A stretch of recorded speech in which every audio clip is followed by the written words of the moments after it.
The opinions expressed in the video you are about to see are solely those of BoatTest.com and its test captain.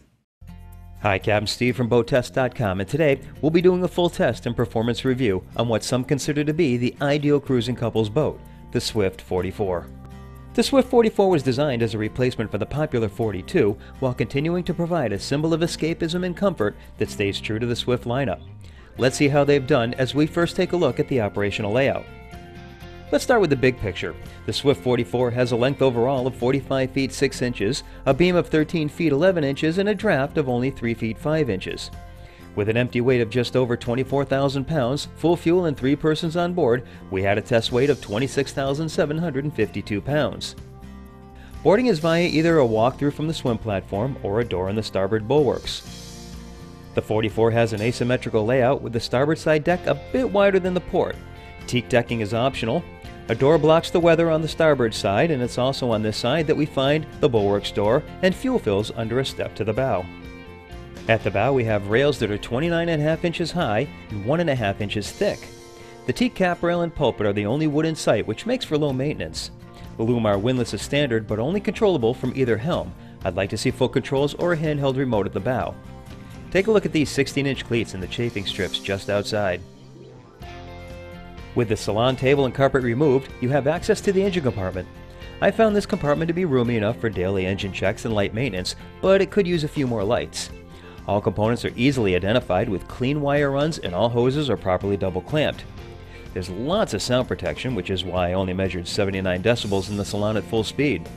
The lower helm is to starboard, just across from the galley. It features an angled mount that houses an optional 12-inch display. A recessed area just ahead holds stuff and includes a 12-volt power supply. To the left is an optional autopilot control panel. To the right is the standard bow thruster control, right next to the digital engine controls. Above are twin analog gauges flanking the Volvo Penta EVC display. Below is the rudder angle indicator. The double white helm seat has a full-length flip-up bolster and convenient footrest.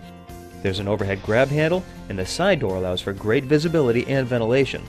Visibility from the helm is nearly 360 degrees. Access to the flybridge is from the cockpit stairway. The helm is forward and center mounted. I could easily look down the side while still within reach of the controls, and you do have visibility to the stern through the companionway, but I still would be docking from the lower station as it's so easy to do alone from there. As a fair-skinned Irish boy, I appreciated that the bimini top extended over the helm. The helm was largely the same as below, with the exception of a 9-inch display instead of the lower helm's 12-inch. As we got underway, I was immediately impressed with how responsive the 44 is at low speed. Even without power on, she remains responsive to the helm inputs. Turns were gentle enough to keep everyone on board comfortable. I measured a roughly 5-degree bank as we entered the turns. The 44 really is a nice handling boat. No matter how much I manhandled her, she remained composed and comfortable, not even spilling a drink on board. Visibility was outstanding thanks to the narrow window mullions and wraparound glass. While we had a flat, calm day, I did manage to find some wakes here and there, and the 44 sliced right through, throwing water well off to the sides and low with no pounding at all. As for performance, the twin 300 horsepower Volvo Penta D4 diesels pushed our test boat to a top speed of 25.6 knots at 2,600 RPM. At that speed, we were burning 28 gallons per hour for a range of 303 nautical miles. Best cruise is purely conjecture as the range decreases fairly linearly as you continue to add power. If I had to come up with a number though, it would be 22.6 knots at 3,250 RPM.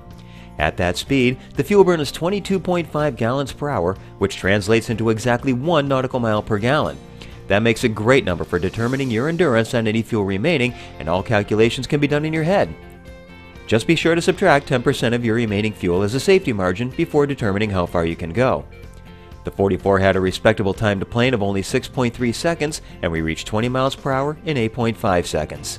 I measured a bow rise of only 10 degrees, and when standing I did lose sight of the horizon, but Swift counters that with the welcome addition of a drop-down step that shore captains such as myself will really appreciate. On this step, I was able to have continual sightline to the horizon throughout the acceleration curve.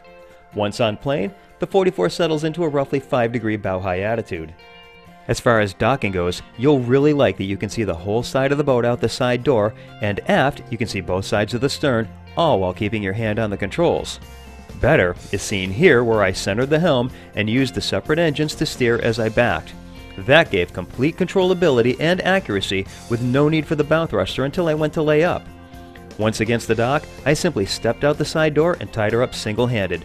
That's the mark of a good cruising boat right there. In my opinion, Beneteau managed to create a cruiser that can cruise nicely at planing speed and then loiter at the destination for extended periods, all without refueling.